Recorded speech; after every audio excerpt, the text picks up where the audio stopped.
Hello everyone, and thanks for coming back to the channel. Today we're taking a look at the RunCam Hybrid Split, the newest camera from RunCam. It's a single board, so we haven't seen that from RunCam before, huh? Single board. In my opinion, it's really easy to operate.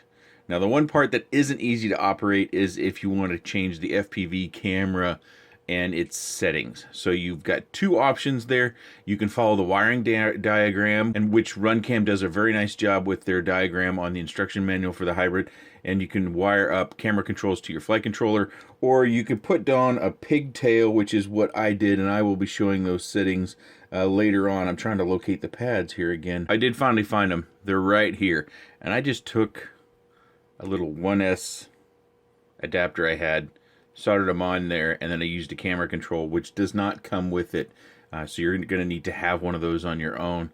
You can use just about any one that you have. They kind of all operate the same, except the up and down might be reversed. That's kind of the one difference from one to another, but that's how you get in there, and we'll take a look at those settings afterwards. Let's just weigh it up. So it weighs 18.2 grams. It uses a 20 by 20 mounting pattern. The HD lens has a 145-degree field of view. It records in all sorts of HD settings, from 4K 30 frames a second all the way down to 1080p 50 frames a second. And it supports up to the 128 gig U3 recommended micro SD card. While it can accept an input voltage from 5 to 20 volts, they do not recommend you come directly off your battery. Right at the front here, we are going to just test the FPV camera and how it handles light. I don't have a full bright day, but you can see the sun is full out from that little crescent of the clouds there. And I do my typical test where I cover the lens by touching it with my cloth, and then I block the sun with the cloth, and then we're going to step up closer to the garage to where I get the sun just kind of over the edge, so I can quickly go from the sun down into an area without the sun.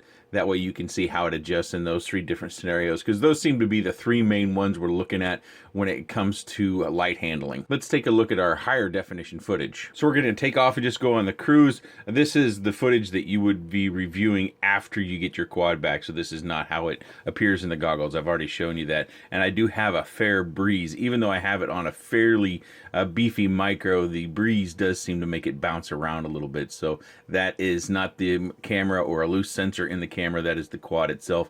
And you'll notice when I get closer to the houses or when I change directions, that bumpiness goes away, and that's because the wind tends to howl kind of down the road a little bit, and when I'm closer to the houses, especially on my house side, it tends to have less of an impact. But this gives you an opportunity to see what the footage that you would be getting with a camera like this looks at. We're going to cruise around the neighborhood, and I like to use the front of the neighborhood. I'm sorry to the subscribers that have been around a long time. You've heard this speech a number of times before. Typically I fly in the backyard.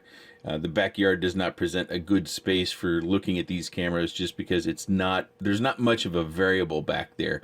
We have a lot of greenery, but we don't have some of the other colors of the spectrum that might be important for you to view. And out front, even when it comes to the greens, you get to see a lot of different greens. So in this case of being out front, we get to see how the houses look, the straight lines, or maybe not so straight lines, depending upon what you're seeing.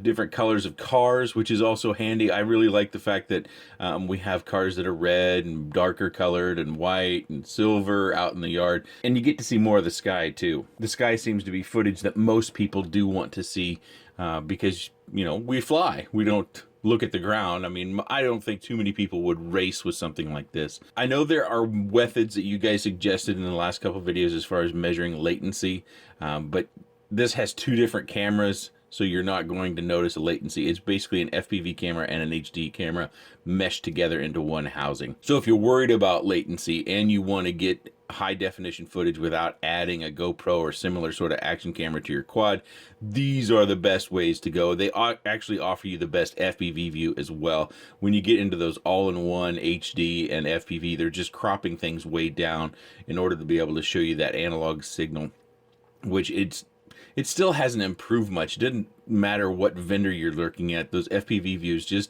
they just haven't gotten much better. I do have a sample of a 4K run down in the video description. I tend to want to keep those separate. Otherwise, I have to render the whole video in one video format. I don't know how other people are doing it, but it seems to me that if you're taking 4K footage and rendering it with, you know, 1080p or various other footage, that your whole video ends up becoming one sort of video resolution. So it's not true, at least in my opinion. It doesn't seem like it should be true, Maybe some rendering applications out there are magical and working with YouTube, but it seems to me that the best way to do it is to just post a separate video. So I have a 4K sample down below. Make sure you've got your speakers or your headphones turned way down or even muted when you watch that, because the sound won't be appealing. And just for good measure, this is the HD test the same thing I did with the FPV camera, which I don't think too many people have commented about doing the same sort of test with the HD lens side of things, but I do want to show it to you in case you are looking for that information. Also, the 1080p recording has a bit rate of about 40 megabits per second, and that is at the 60 frames per second. The 4K recording at 30 frames per second has a bit rate of about 60 megabits per second. So that should give you a little bit file information about the quality of the image that it's capturing. So one of the things that I kind of liked was how RunCam did something different. They weren't following what Caddx or Foxeer had been doing. They went ahead and switched it up. They're doing something different than they previously did before, so I have to give them credit for innovating a little bit here. And so you download the RunCam app. This little down arrow, you can select different cameras, but of course I'm only working with the RunCam Hybrid, so you tap that. You do the QR code configuration. You make your different selections that you want to select, so you can have your ISO, shutter volume, resolution, power on recording, loop recording, video quality. You can do all those things right through the app. And then you tap up here. You also have general down in here. So you have your exposure, saturation. You can flip the screen, which that can be handy if you wanted to use that. Your metering mode, sharpness, all these different settings that are in here. And then you apply it. I didn't tap that. And then it gives you instructions here on what you need to do in order to apply it to your camera. But of course, I've already been through that. Basically, you want to make sure the camera's on, and then you want to stick this in front of the camera. So you just put this in front of the camera, as you see there in the DVR footage, and then in your goggles you'll see where it has captured the QR code and it has changed the settings. It doesn't show you everything, it just gives you kind of a quick snapshot of, hey, I got it. And then you're all set. So now that we've run through all those different things, the next thing I like to think about is the price point. Now this comes in off the RunCam website, and I'll put various links to where you can look at the prices of this product from various vendors to see if the price differs all that much.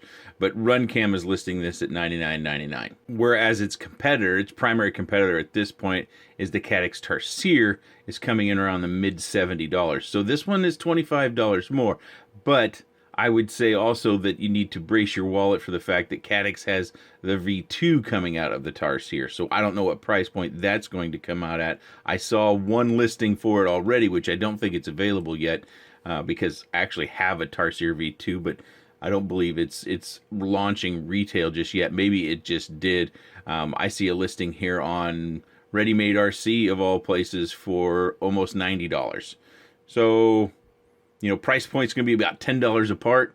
For me, when it comes to the feature set and the usability, I really preferred the hybrid so far. If they've updated the Tarsier V2 in some way I haven't got to explore yet, I much prefer that over the Wi-Fi. It seems like the Wi-Fi has a couple extra steps. Even though it's minor, it just feels like you're taking a little extra time every time you need to change the camera settings. Of course, you might not be changing the camera settings all that much. I don't know. Those of you that go out and fly with a GoPro or some sort of action camera, do you change your settings on your HD recordings very much?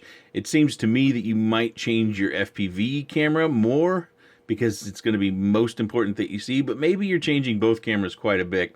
And that's something else that I have to ask for feedback on, is not having direct control of the FPV camera. Is that a big deal? Is having to wire up a UART in order to change those settings, or to be able to put on a little dongle like this so that you can use the manual control card to change the FPV cameras? Is that a big deal to you? Because I don't normally change my FPV camera settings, so that's hard for me to give you much feedback on from my standpoint. So if you have that question in your mind, I would head down to that comment section and see what other people have reported. I think the other thing I need to note is sometimes with other products, when you're inserting an SD card, you have to format the card in it before it will start recording. I didn't find that to be the case with this. I could put any old card in that and it would just work.